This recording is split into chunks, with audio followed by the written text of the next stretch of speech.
Welcome y'all to Let's Talk About It with Sean, DJ Reality, and your homegirl, Kesh. Kesh, how you doing today? What up, though? I'm good. Cool. All right, we could jump right into it, but one thing I do want to say before we do that, I'm kind of sad about how the Lions ended up playing out and really wanted them to go to the Super Bowl. The nigga was trying to figure out ways to get down there. I talked to one of my boys, Jonas. I was like, hey, I might need a place to crash. He's like, man, come on, and but shit happens, and yeah. So even before we jump into the topic, let me just ask your opinion. This is sports. This isn't a relationship or anything like that. But how do you feel about the Super Bowl? So I was really hoping we was going. I was actually, when they played, I was on a cruise. Surprisingly, it was like a ton of Detroit people. All you seen was Detroit stuff on the cruise, especially the day they played. I literally sat in a sports bar at 2:30 to get a seat for a game at 8:30. Oh wow! Yeah, that'd be crazy. Yeah, because like it's just weird. We show up, like we show up wherever. Like when that game was in Houston, it was people were there. Like Detroit was like people like, man, there was so many Detroit folks down here like this weekend. I was like, damn, we show up and show out. Listen, my cruise, it was a guy that I grew up on. Like I've been knowing him his whole life since his mom was. He's younger than me, of course. His mom was pregnant with him, and literally everybody and their mama on the cruise. That's when I had been on a cruise like a day and a half, 2 days, had never seen him. When that game came on, I seen him, another dude I grew up on the block with. We all grew up on the block together. We like, damn, we all on the same cruise. And he's staying in DC now. So I'm like, Detroit, bring them out. Everywhere we go, we deep. That was definitely the case. But, listen, when I say I didn't want to do nothing else that night on the cruise, I took my jersey off, changed clothes. I was like, damn, I just knew I was about to be talking shit all during the cruise. Yep. Man. But, I think I'm more so, now I'm at the space with the Lions. Although I knew Ben Johnson and Aaron Glenn was going to leave, I'm a little disappointed that Ben Johnson took so much of the offensive staff. Like, leave us somebody. You took Randall L. You took somebody else, the offensive line coach. You took the wide receivers coach. Damn, ain't nobody loyal. Like, I could see him leaving, but the rest of y'all, like, I think Aaron Glenn took 2 people, and I think he took 3. But, I mean, it's a lot of good coaching talent out here. They, just like the Lions learn from them in their new play schemes, the Lions can retain that and add to it.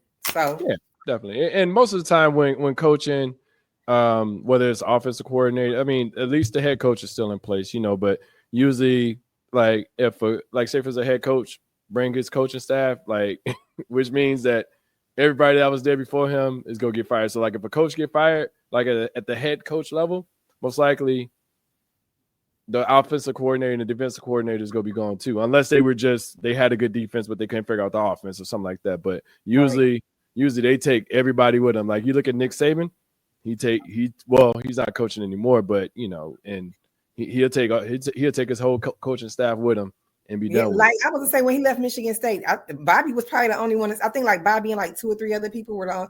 Coach Manny, what was he like? The workout coach of physical fitness. But for the most part, when he left, he did take a lot of the coaching staff from Michigan State.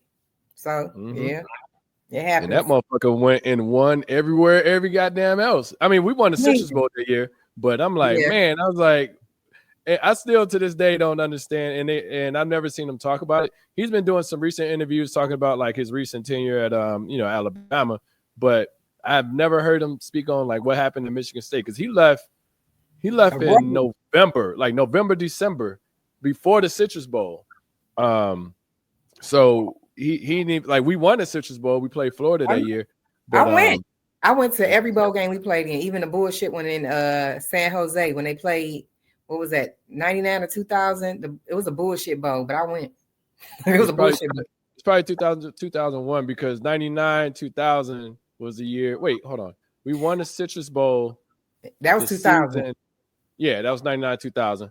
And then after that, it kind of went downhill. So because that the year that we went to California, Chuck Rogers played. So it was a 2000, 2001 season, I think. No. Yeah. You said Chuck? No. Chuck Rogers played in the one we went to in San Jose. because I went with his mom. So it was either the 2001, 2002 season.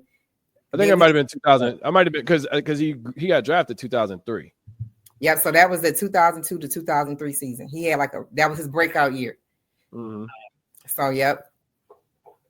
So all right, let's go ahead and jump into it. Let me ask you this question, or I mean, if you want to lead off, you can. But we've been talking about situations as far as what's offensive and not offensive, right?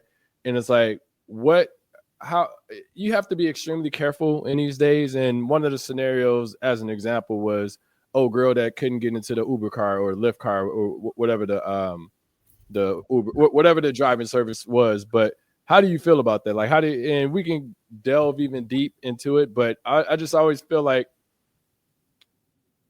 if you don't like something or if you don't approve of something, you're automatically racist or you're automatically shaming people. Yeah, it's like, well, I could say something like, I don't like to go to gay clubs, and it'd be like, well, why don't you like gay people? It's like, nah, gay people cool. Like, like I ain't got no problem with that. Like, shoot, suck a dick, eat a pussy, like whatever you want to do. Like, shit, ain't got nothing to do with me. I don't care. So, like, why is that always a big deal? Or with the overweight thing with the woman in the car, it's like he didn't want you in his car. It was a lot of people saying like he was fat shaming, and I don't consider it fat shaming. I mean, it's just the honest observation. You just be real. Like my daughter, ironically enough, my daughter's 13. She came downstairs. She was playing a video, like a reel or some TikTok, where the young lady, this was earlier today, she's like, yeah, I don't think I'm as big as I am. So like, I don't know if it's the opposite form or anorexia. I don't know, but maybe it's like a mental, I don't want to call it delusion, but it's a little on the delusional side. But it's I'm trying to think of a nice way to say this because I don't want to be offensive. People considered it fat shaming, and my response. Are you talking about with my man? Not so. In my fault. I mean, the comments that people made on Facebook after she came out that she was suing, like when people expressed that she couldn't fit in the car, other people were like, "Oh, y'all fat shaming, y'all fat shaming." No, like let's be real, right? No fat ass can't fit in the car. Yes, like, that's just the bottom line. And if he don't want you in his car, that like I think people have a choice. Or they have the right option to make that choice. Like you don't. If I don't feel like, and listen to the audio, he didn't say anything like "get your fat ass on" or "your fat ass go break my tires" or anything like that. He was just like, "Well, no, I just don't think that this is going to work out." So, and this is like I tell people when she goes to buy clothes, this is just being real. I'm pretty sure she doesn't go and say, "Let me go buy a small," because she knows she can't fit it, right? You can look at something, and I don't care if you don't think you small. When you put on your clothes telling you when you got to buy 5, 6X, and it's still a struggle, and everything has to be extra spandex. That's just say you might need a bigger size. So the same applies with the vehicle. When you looked at a motherfucking compact car, it's a small, like getting a small shirt, and you can't fit it. Like I can look at certain clothes and be like, I can't fit that. Before I even take it off the rack and decide to buy it, I don't even have to try something on and go in the fitting room. You can look at shit and say, I can't fit this. Either it's going to be too small or it's going to be too big. But your eyes tell you that this is not for my body size. So I don't feel like it was offensive. Like I think she was on the radio and was like, yeah, Detroit hurt me bad talking about me. What the fuck you thought was going to happen? Let's be real. Because I know somebody who's obesity is real. Like obesity is a thing. Like, and it wasn't as if he was coming off as, like I said, he wasn't like, get your fat ass out of here, and saying whatever. He was just like, it ain't gonna work. And like I said, it comes down to his opinion and keep it moving. Like she wouldn't have fitted him. If she got stuck, she'd have been trying to sue him. Yep. And then Like, and then everybody's like, oh, it's Uber and Lyft. Like it shouldn't matter. I was like, no, it's his vehicle. right. Uber or Lyft don't own your vehicle. You know what I mean, they own a service that's being provided. But if he says, hey, you go have to catch another Lyft or Uber, then shit, that's just what it is. So. I have a personal friend of mine here in Detroit, and he's done Lyft. He does Lyft and Uber, but he's given her a ride before. He has a Suburban. And he was like, the bitch is, I'm sorry. I mean, it's okay. So he was like, she had a struggle and fitting comfortably in his truck. And he has a Suburban. Yeah. He was like, and I had to help her. He was like, shit, after she left, I was worried about my car and I got a truck. And I said, like, to me, and I could be wrong, I feel like the lawsuit waste of time because whenever you order Lyft and Uber, your ride history is there, right? Mm-hmm. So your ride history says, okay, out of 100 times she's ordered Lyft, she's got XL 75% of the time. You knew damn well you couldn't get in this goddamn car, a compact car. But I don't get it though. So with the information that you just provided, it's like, well, why would she order a smaller car? If she's used to order, like, was there a reason why she ordered the smaller? Like, because it was $3 cheaper? Or like, I mean, she's a rapper. She's supposed to, spitting bars in these streets. Like, why is she not? Have you heard her before now? I've never heard of her in my life. Exactly. Yeah. That let you know she ain't got. She's a rapper with, not the best financial pacification situation. But everybody an entrepreneur, and and I'm like, well, like, do you cut grass, or do you you just like, what does that mean? Like, do you do hair? Do you do nails? Do you cook plates? You know what I'm saying? But like I said, I don't know. I've never heard a bar from her, and like I said, I'm a little older, not older as in not of knowing what's out there, but I'm older. Like, shit, it could be a rapper that I don't know of that can be the popping thing, but I've never heard of her, and that's from a DJ's perspective. So I just, it's like, I think I don't go out to Lyft or even when my DoorDash come with my camera recording. I really think it was a setup for a money play. Like, I just don't feel the way the audio sound, especially from her, it seems like it was an intentional wordplay situation to get a payday. And the rim of reality, if they go to court and they bring his car and she try to get in and then she gets stuck, that's all the evidence they need. Like, this Detroit, you know how many fucking potholes here. He hit a pothole, his brakes, tires, suspension, and everything else is gone. And I like that you mentioned that. It could have been a play for attention because we're talking about it. It could have been a play for getting people to listen to your music if no one is, like I said, I still don't know her rap name. I just know it's the big girl that couldn't get in the Uber or the Lyft. And you in Atlanta and you from here, so you don't know.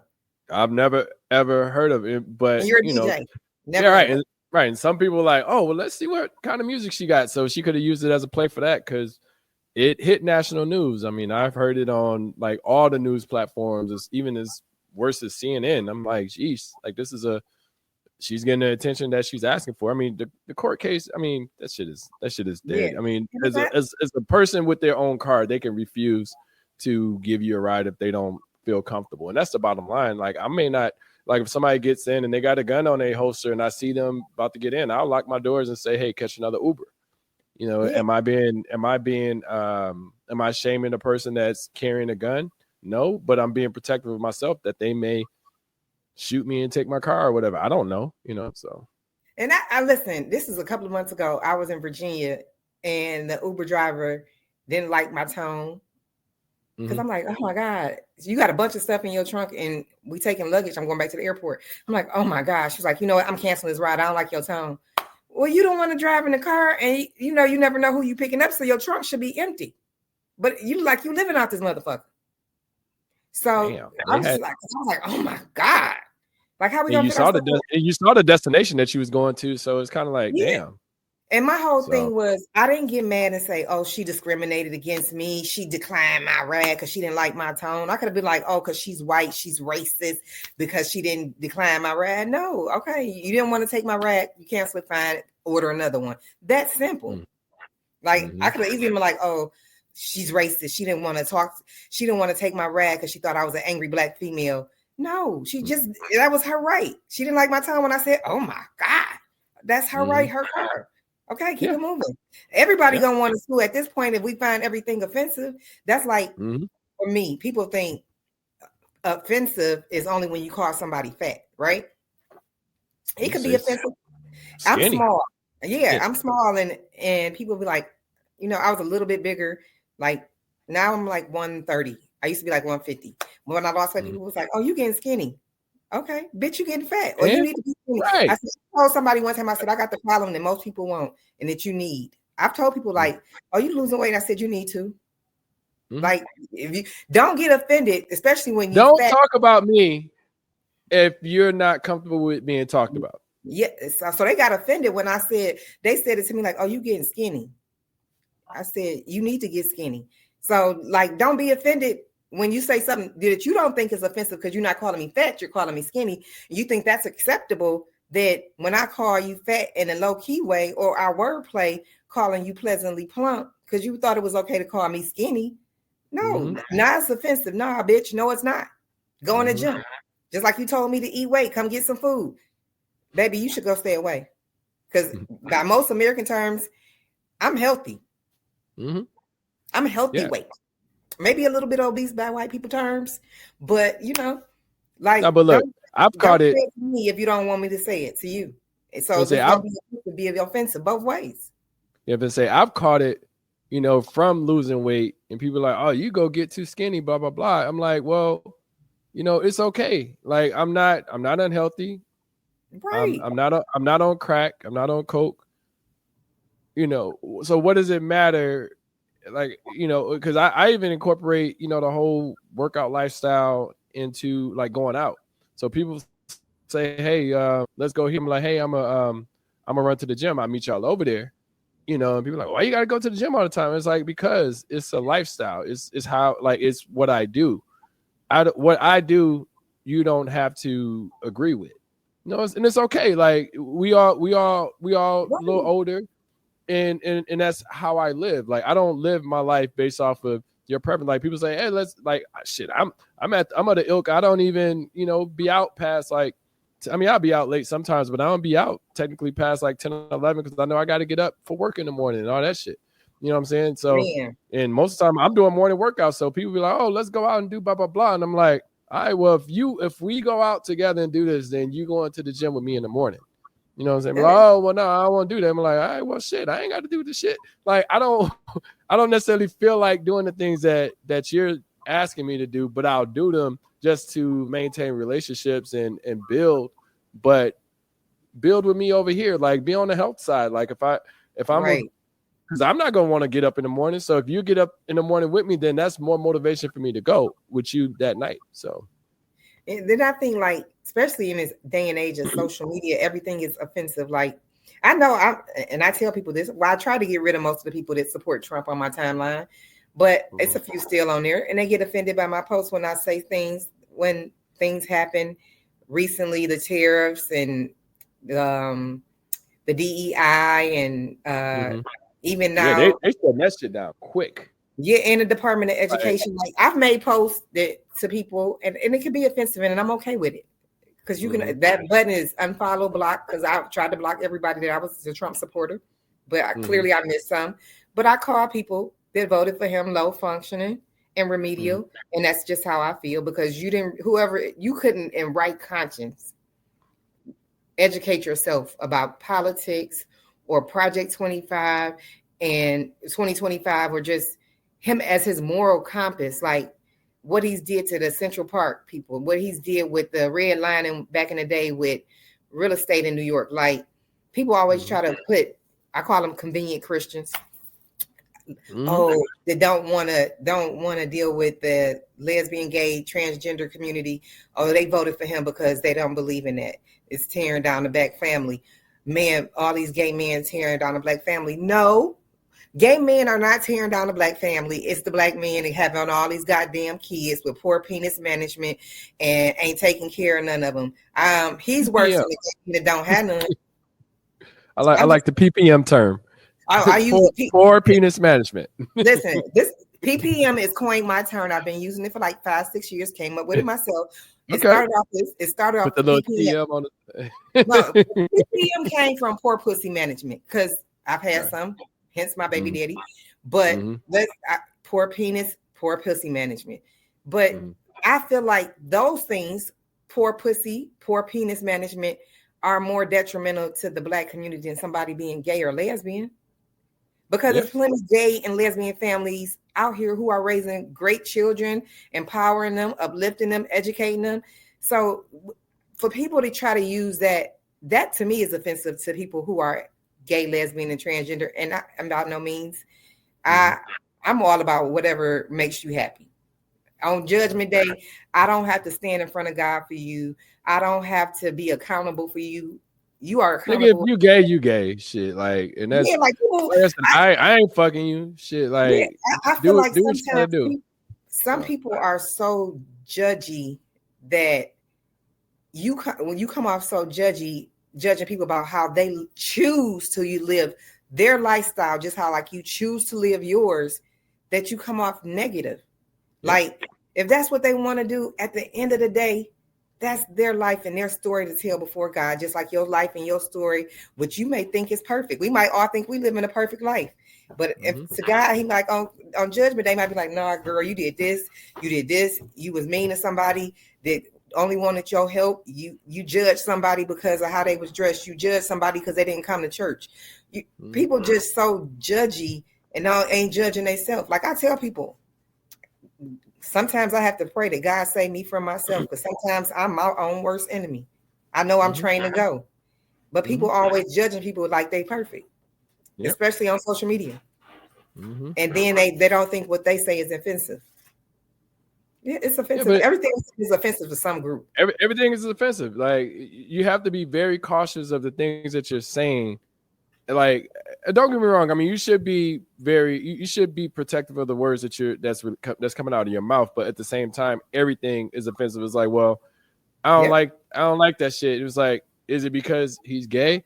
Is it because they're fat or bigger? Is it because they're skin? Like, everything is offensive, and people can find a reason to poke holes into your topic or into what you're saying and say, oh no, that part is offensive right there. So everything's offensive.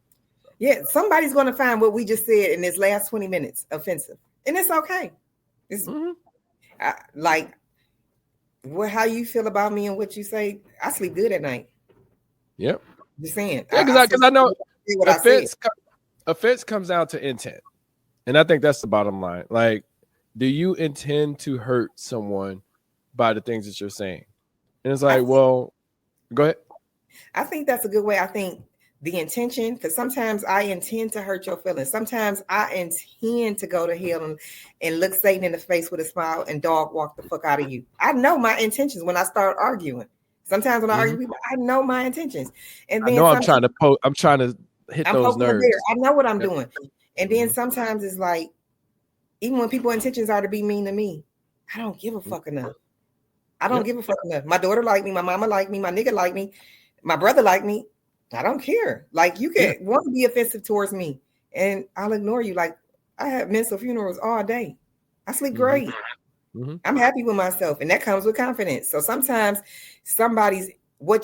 you may say something to me that you didn't even intend to be harmful or offensive. That wasn't your intent at all.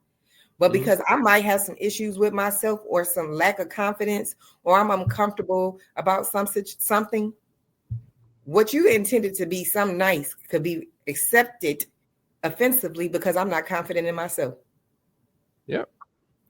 Sometimes it's not even the person that's delivering the way you receive the message. Sometimes we receive it with a closed heart and closed ears because we're in a space where we're not happy anyway.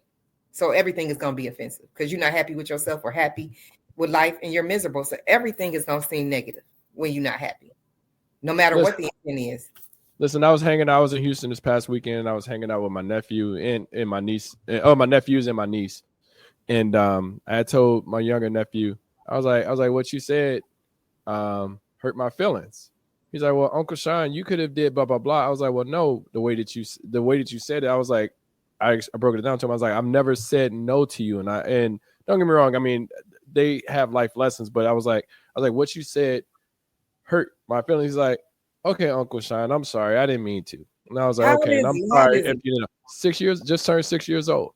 You Oh, know, but for him to understand that part of it, and like I said, he didn't do it with intent, but I kind of took it as because he was like it was something silly. I mean, I wasn't like hurt, but I had asked him for something. He told me, no, Uncle Sean, I'm not going to do that. I'm like, whoa, like y'all been asking me to stay up all night and hang with y'all all day, and I'm tired, my back hurting. I done jumped on a trampoline at Urban Air for damn near 30 minutes an hour, just having fun with y'all and stuff like that. But then you tell me no, and I'm spending money on you too.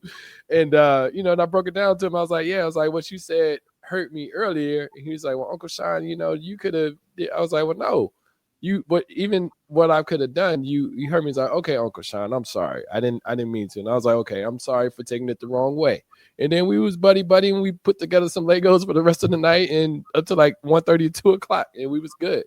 But that's the problem. Like a lot of people don't know how to apologize and understand the people that you like. Don't even if there's not intent behind it. And that's why I won't apologize necessarily for what I said. I'll apologize for the way it made you feel. Like, my bad. I did not mean to make you feel that way, but that wasn't the intent behind what I said. Like, I won't say anything about, like, if I say, hey, I don't know, I say something about somebody that's gay, but I'm not saying it because they're gay. I'm saying it because maybe I don't fuck with them. You know what I'm saying? So if somebody was like, oh, you said this because I was gay, I was like, no.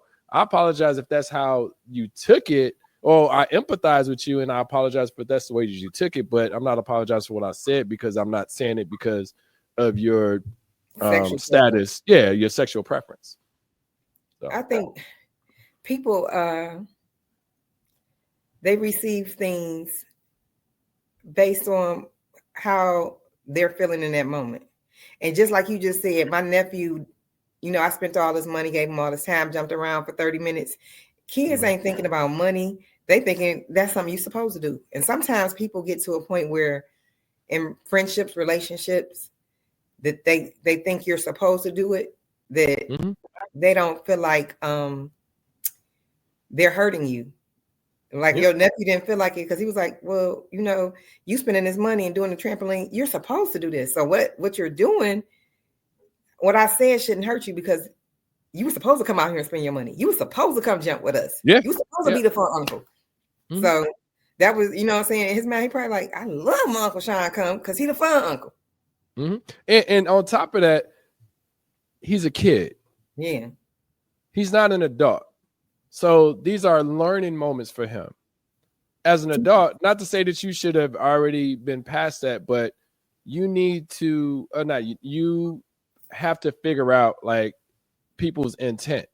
Like I said, his intent was to because he was mad because he was ready to go and he was tired, so he was being more mean than what he normally would be. But I was like, well, yo, like I came here strictly to hang with you all because I love you, and I'm spending money. I done spent $1,000, like I done spent money coming down here just to spend time with you. And I'm like, wait a minute, no, like Uncle Sean can't have none of your pop. And I don't even drink pop, so it's just little stuff like that, right? I was like, hold on. Like, you can at least say, well, I don't have that much left, but and I'd be like, oh no, I don't need none of your drink, Austin.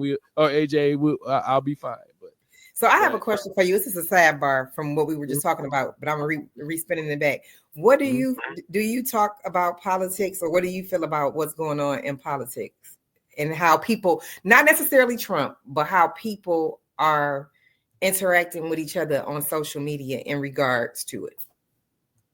No, we could jump into it. I mean, I've never been against church and state. I've been against church and state, like trying to develop relationships, like engage, like intimate relationships. But other than that, I care less. Now let's jump into it. I mean, the DEI stuff is kind of crazy. I mean, everything that's going on right now, people's interactions, red or blue, or if I'm taking this side, I'm taking this side. It's like, it's always intriguing to me because the people that I work with, or just within corporations in general, I look at them a little bit differently now within, the current administrations, whether not even strictly with because Biden just left out, but I would say within the Trump administration from 2016 to 2020 and then up to 2024 now, like I look at them, I'm like, well, I try to understand their way of thinking, to say, and not to say that they're coming out, I'm Trump or anything like that, but I'm trying to understand from a political standpoint, like, do I want to work with these people, or do I have to figure out ways to engage or integrate within the environment? Because we're all not going to be a groupthink methodology where we all think the same way. But at the same time, I still get confused on when you run on certain platforms or certain ideals that you're like, you know what, I'm going for that, and I'm like, well, like I try not to have my biased opinion to say, well, because I feel like honestly, in the whole politics thing, even if it's with Trump, the Democrats screwed the pooch. They fucked up, and they didn't build enough allegiance for people to even consider Kamala a worthy candidate. So, and she still got a good amount of votes, but So I have two things to touch on from what you said. So the first one is I totally agree with you about the Democrats and the allegiance, because to me, Biden shouldn't even consider running a second term. And then you waited so late to drop out that you really didn't give her adequate time to prepare her campaign. Yep. She was already at a disadvantage because she didn't have adequate time, one. Yep. Two, she's already at a disadvantage because she's Black, and she's on top of that a woman. So I do feel like in that sense, the Democratic Party failed us, because somebody should have told Sleepy Joe that no, not a second term is not an option. You didn't do good the first one, so let's just be honest. And I'm a Democrat, but he didn't. Like, let's be real. But going back to the second thing you touched on, about how you deal with people, given what's going on and looking at them. And I literally thought about this yesterday. I was talking to somebody, and they were like, well, DEI didn't affect me, so I don't care about it. I didn't get a job because of DEI. I said, do you think your job said when we hired you, oh, we hired you because DEI? No job is going to tell you that, first of all, dumbass. At all. Yeah, like, come on. I mean, it's similar with affirmative action back in the day. Some of us needed that shit. Like, we couldn't get in. I remember affirmative action. I remember it was like maybe 2002, 2001 when they got removed from Michigan State, and I was like, damn, like that was the first time I saw something like politically change the campus, like saying, well, no more affirmative action. I was like, damn, like, so now what are we going to do? Things could. You go ahead. I'm sorry. The thing about it is, people was like, well, it don't affect me. Technically it doesn't affect the 4% Black people. It's not just Black people. No. What I'm saying is, like, people keep thinking like it's only impacting us. It's impacting we're only 4%. Everybody. Right? Yeah. It is actually benefiting white women the most to have DEI, and they were the main one. They like voting for Trump, and it's actually affecting him cutting it more. But for me, with what he cut with the Trump cut as far as like the holidays, why the fuck we still got Christopher Columbus Day? I don't even think we should have 4th of July, actually. Like, and then we don't have to celebrate Thanksgiving because the Pilgrims stole this shit from the Indians. So we gonna take out some days. It was Juneteenth, and that's about it. That's the only they gave us Juneteenth, and they gave us Pearl Millen's pancake mix, and that's all I remember. I think he's actually trying to do away with Juneteenth now. MLK and Juneteenth, Pride Month, Women's History Month. It's a couple of other ones, but those are the ones I can remember offhand. But back to what you were saying earlier, it made me look at people different, because someone was saying, well, I don't care about DEI because it doesn't affect me, right? And then I said to them, now I see why you voted for Trump. And they said, why you say that? I said, because people who don't care about other people, or who don't care about the masses or helping or blessing other people, and they only consider their self, which I consider to be selfish, just because it didn't affect me. Like, say DEI didn't affect me, I wouldn't even really know, because they're not telling you, oh, Keshia, we hired you in corporate America because of DEI. No, they're not gonna tell me that. But it may be somebody I know who's affected. That it impacts, yeah. And it impacts. And I Yeah. can't be that selfish with myself to say, oh, because it doesn't directly affect me, it's not a problem. But it made me look at somebody's thought process like, now I see why you voted for him. And now I see why you by yourself and you can't, nobody wants to be bothered. You can't keep a friend. You can't keep a man. You can't. No, now I see why. Because you're only thinking about yourself. So nobody wants to be around you. So you have to be by yourself. Because people, even with Trump right now is really only thinking about those people who are in his tax bracket, billionaires. So when it bothers me to see you niggas. I'm about to piss some people off and I'm okay with it. You have $1 million, or let's say you have a job that makes $250,000 or whatever. I make great money, but I'm not like, oh, Trump making me wealthy. Trump benefits me. Okay, if he benefit me, but he not benefiting my friends or the people around me, I don't give a fuck, one. But two, most of you motherfuckers can't even get on the same block in the same room. And Trump, man, even with $1 million to some of you niggas, you still a black motherfucker with a couple of bucks. He don't give a fuck about you. You can't sit at his table.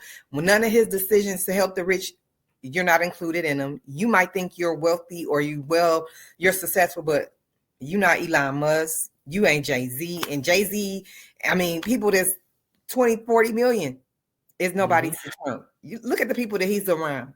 Mark Zuckerberg, Elon Musk. Most of the people that he's around are billionaires. Or probably at least worth 100 and 200 million. He not talking to us. All of his policies are not for regular people or basic millionaires. They're for people with like $250,000. I mean, like $250 million. I'm sorry. Like, no, you. No, look at it like this, right? And I'm gonna give a simple scenario. And this is something I had to learn as far as empathizing with other people, right? And this goes to DEI, any other situation out there. You know, I used to think, well, you know, because some people do take advantage of the situation, but then when you look at the bigger picture, they're not. Like when I'll hear about a family member that get $800 worth of food stamps, right? They get $800. I'm like, damn, I would like to have $800 worth of food stamps. Why did they get $800 worth of food stamps? But I make 6 figures. I'd rather have 6 figures than make $800 worth of food stamps a month. Like, and I'm saying that as in programs are built based off of the scenario that you're in. So these scenarios are meant to make it easier for you in life. Like I remember, I can't remember the name of the program, but it was a program that was at Michigan State. Magic. And was it Magic? No, it wasn't Magic. It was a program. It starts with a C. I can't remember the name of it, but I remember my boy Chauncey was in it, and boy Chauncey, like he didn't come in with a higher GPA. He came in with a lower GPA, but it was to bring him into it was a. I know, but I can't think of the name of it. It starts with a C. I can't think of the name of it, but it was making it able, and it was almost a part. Well, it was a part of the affirmative action thing, but it got him into Michigan State with a lower GPA. And, you know, he graduated. He's been successful. He's back in Muskegon doing his thing with his family, married and all that stuff. And I look at him directly and notice that if he didn't have that ability to get in, not to say that he may not have figured it out, but just understanding that he was able to take that and be able to be successful with that. So it's like, it's always weird to me that, I mean, because sometimes we look at people and we be like, why they get $800 worth of food stamps? I mean, you look at the math on that, that's like $9,600 for the year. You know, that's like less than $10K just for food. You know what I'm saying? Like, I'd rather not have that and have my salary and be okay and not have to worry about, because I mean, I'm like, damn, I want some more food stamps, but then like, I don't want to be in a scenario that it takes to get $800 worth of food stamps and no job or however it works, you know.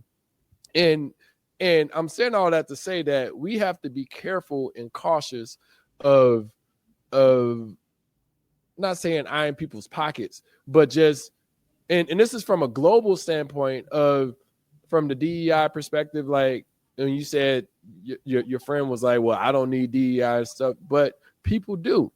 And I don't look at people to say I don't look at people anymore.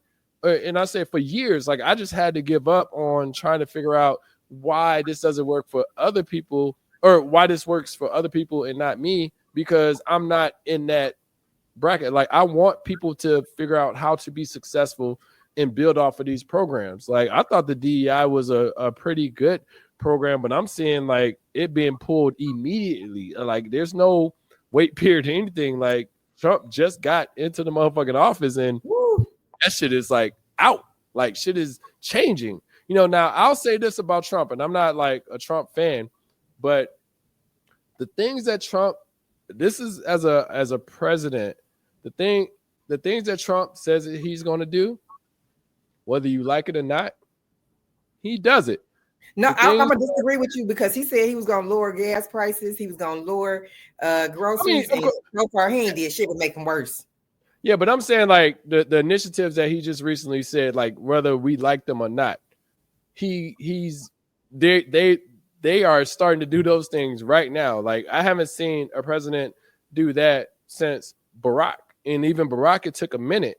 You know what I'm saying, to put his situation in place to be able to make change. Like Trump, like I said, right or wrong, he like, you know, he looks good to that red side just because they run the House and the Senate, so everything he pretty much gonna get is gonna pass because they own the House and the Senate, so it's gonna probably pass. You know what I'm saying? Now he ain't got to worry about the Democrats overthrowing it or not passing in the House and the Senate because they're the majority. So he's in a great situation technically to make anything he wants happen. Now let me ask you this: like, have you? And it definitely hasn't happened in our lifetime, but I mean, I don't know if this is a question or more so a statement. Like, I've never seen, and I can't even think, and maybe one or two presidents, but I've never seen a president do a term, not do a term, and then come back and do a term. Nope, I haven't. Like that is like it's crazy. Making. Yeah, that is crazy to me. Like I've never, and I'm talking about somebody of his ilk, of somebody that people really don't like.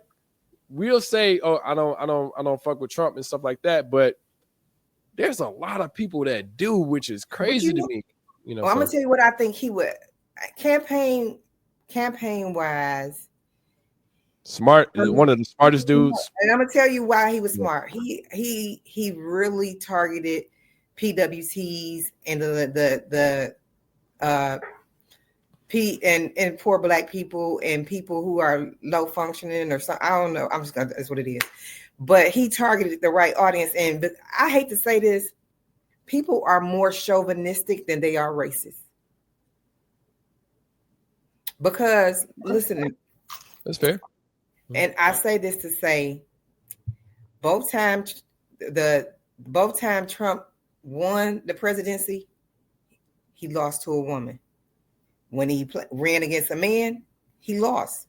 We would rather, not we, but Americans would rather see another white man, no matter what he does or how he is, we would rather see his face than a woman's face in office. He's only beating women. We are more chauvinistic than we are racist. Even black men, just some of the black men on my post that voted for him, I could see it though, because of how they talk about black women or how they treat black women or how they treat women in general. I knew they wasn't voting for no woman. I just based upon how they post about women or their thought process or how they treat women from what I've seen. So to me, back to what you said about the Democrats, just knowing America and the campaigning and just how things work in America. And after Hillary lost the first time, we probably should, I hate to say it, they probably should have put another man against him of any color.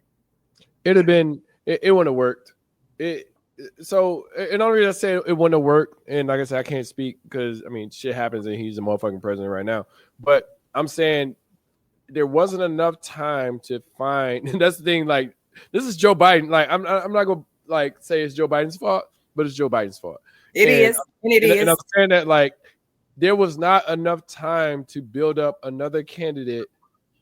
Like it's weird if you really look at it, because you got Barack. You can only run 2 terms. You put Barack, if you could run 3 terms potentially, you put Barack up against Trump, Barack is winning all day. Yeah, and it's not like Barack could just come up there, drop the mic, and be like, "Yo, see y'all the polls, my niggas," and that'll be it. He ain't got to debate them or nothing. Like, and one thing I noticed in this election run or when they were running campaigning, when they were campaigning, is that Trump. People don't realize this. I guess some people may peep game or whatever. But when Trump went up against Kamala in the first debate, he didn't do that well. What did he do? He stopped debating. Yep. He's like, I don't need debate no more. This is only hurting me. So, because Trump. No matter how you sell it, like Trump understand, like he has I don't know who's on his team, but his team is immaculate, like to the point that you look at it from the standpoint, it's like the Walmart philosophy, right? When Walmart first started, Walmart wasn't everywhere. Walmart wasn't in Detroit. Walmart wasn't in Michigan, Muskegon, Grand Rapids, nothing like that. Walmart wasn't in the major cities. What they did was they went into all of the smaller cities surrounding the major cities. The major cities wouldn't allow them in.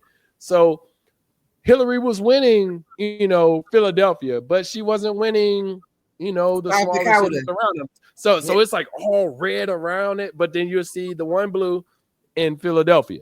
So, she fucked up with Wisconsin and Michigan and Pennsylvania, and Kamala didn't mess up as much as Hillary did, but we tried to, and I hate to say we, but it's because that's who I was voting for. That's who I was looking forward to winning, is that we tried to do a similar formula that Hillary did, tried to learn from specific Hillary mistakes, but yet it still didn't work because you were almost pandering to people. You were trying to get the vote. It's like, nah, like when you're confident and you have enough time to develop your platform to make people follow you, you don't have to, like I feel as if Kamala, and I think Kamala is dope. I feel as if Kamala expected to be able to debate Trump more to sway the vote.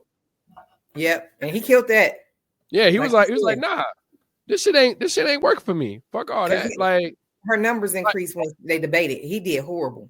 And somebody was like, nah, we better not do that shit again. Yeah. People in his camp was like, kill that. Like, nah, we need to stop. Know what? He really, what he did, he really appeased and connected with Christians. This campaign season 2, he touched on the abortion stuff. He touched on homosexuality, and some hard Christians don't agree with that. So he appeased those people, and he made sure to get the people who don't like immigrants, and it was so crazy. I was just talking to somebody. I said, when we were thinking, I'm gonna be honest, even me, people were thinking when we thought immigrants, we were thinking, or I'm not going to speak for everybody else. We're thinking he's only coming for Mexicans. Nope. Guess what?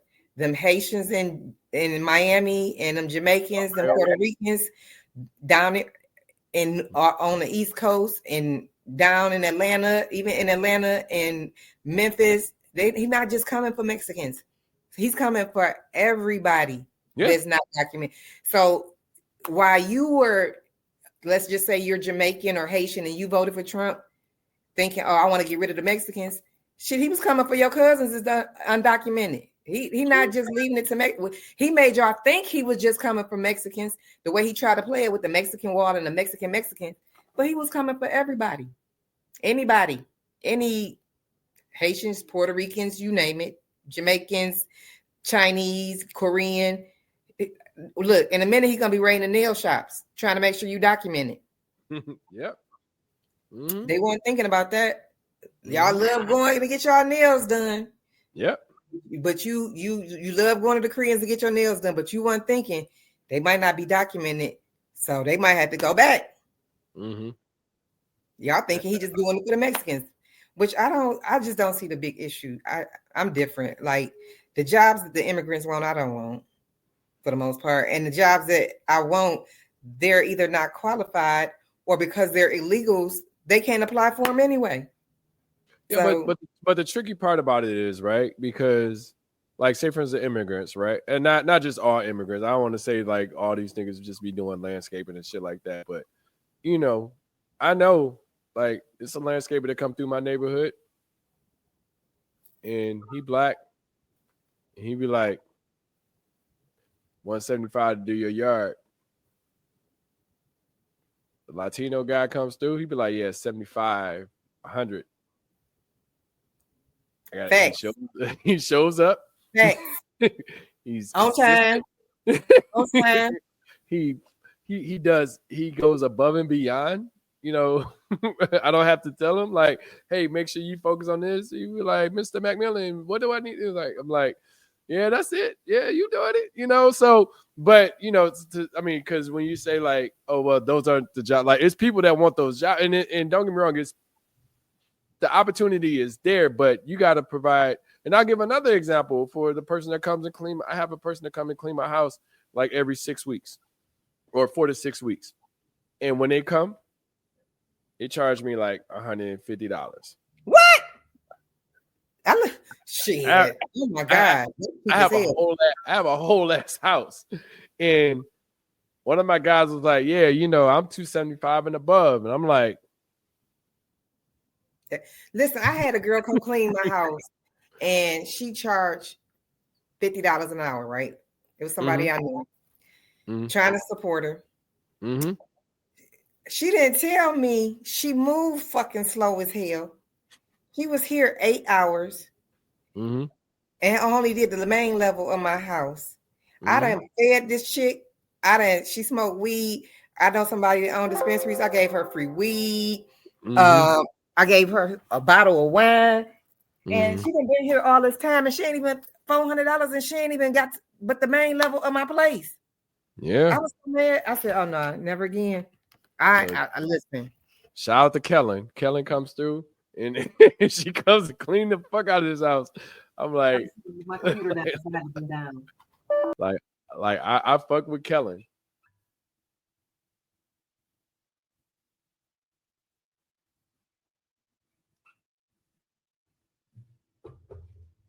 We're having technical difficulties. Enough talk about immigrants and how much they charge, but yeah, man, it's like we have to be very conscious and pay attention to what's available to us. Hopefully Trump doesn't continue to, you know, push people out. I think we all have the opportunity to be within the US and not have to more so let's see. Hello? Shantae. Yeah, I can. Yeah, my computer died. I'm sorry. Oh no, you I had to come on my phone. You know, I got the gift of gab. I kept going. Thanks. all I saw was a little spinning window and all that stuff. But I was just saying, like in general, like it's kind of jacked up that he's doing it. But you know, hopefully my house cleaner and the people that do my yard don't get deported. And like you said, it's not strictly just Mexicans. He's coming for everybody. Yeah. You know, and y'all voted for him. You know, like I said, I don't tell people how to vote, but at the same time, you got to understand what the stances that they're voting on and how it will impact you as a person. And, you know, a lot of times, honestly, you know, not to say that it helps or hurt us, but we just got to be conscious of paying attention to the platform that he's pushing. So, and I think I don't tell people how to vote, but the people I see that's complaining the most that I did keep on my friends list about him and his new antics are the ones who are you voted for him. You voted Yeah. for him, nah. Mm-hmm. Don't be mad at him not thinking you was getting a motherfucking stimmy. I Mm-hmm. seen dumb motherfuckers talking about I can't wait to get my next stimmy. I You want a stimulus check, and but hold on. So really this goes everybody no would no have gave you look a stimulus check. now look, but look at it like this. This goes to what we had talked about before, right? Mm, I didn't fall in the bracket of that. I didn't hate on people getting it just because I empathize and hope that people can get those opportunities. You know, like yeah. I think they gave me the first one, but after that it was like, nah, you don't get no money. But at the same time, I look, get all the stimulus checks that you could get all the money that you can get from the government. Like I can't Man. be mad at that. You know, like any assistance that can make the world better, I could care less. Like it doesn't, I don't have to be a part of that. And I know that it doesn't, it may impact me taxes wise or anything like that. But at this point in time, I don't even look at my taxes no more. I'm like, fuck it, just go ahead and take it, and I'll be happy with the net. Fuck the gross. Listen, The gross don't even be close. I'm like, God damn, like shit, I'm grossing this, but this is what I'm making and shit. But yeah, like life is easy, man. Like I don't focus on. I never counted what other people are getting or paid attention to whatever other people are getting because they're getting it for a reason. I don't think that these thoughts or these things are just coming up and it's just a spring in the moment. Let's hook up the black people and or let's hook up the all of the ethnic groups and stuff like that. It's like, no, these pieces or these things are here for a reason. They're not here just to hook people up. And so yeah.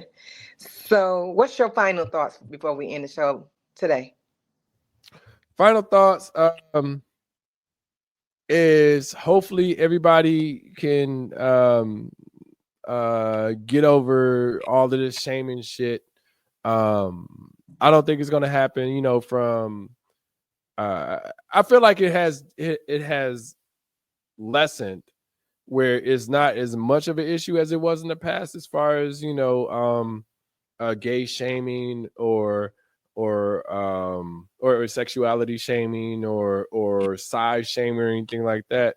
You know, just let people be who they are, but leave people alone as well too. Like if you say, hey, why you all working out and shit, I'm like, bitch, because you fat and you don't do it.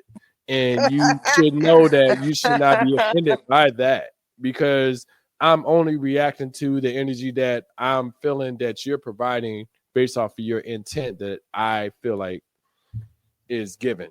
So in that part, and then also to just be conscious and understand what your voice or what you're doing, whether it's a small voice, large voice, etc., will impact others. Just know that. Just know that, you know, you say, hey, I want Trump because he does this, blah, blah, blah, blah. Just know that it can impact you in other ways. And just be conscious and be aware that, you know, your actions has effects to it. So, what about you? My final thoughts would be say what you want to say. I'm just gonna be honest. I don't really bite my tongue much. Sometimes I'll filter what I'll say a little Mm-hmm. more just to be more professional sometimes. And then sometimes when I'm not in the mood to argue or go back and forth or I don't give a fuck enough about somebody, I don't even respond. I don't even address. I don't like whatever you say, somebody's gonna find some offense to it. Mm-hmm. So say it regardless. Like, ain't no use to you holding it in. If it's something that is gonna hurt you, if you think, say it. Whoever mad at you, they'll get over it, or you just move on. Listen, that's life. I mean, it's okay. One thing that I've learned within COVID is that, not to say, I mean, I enjoy relationships, but I'm okay with having lesser amount of people around me.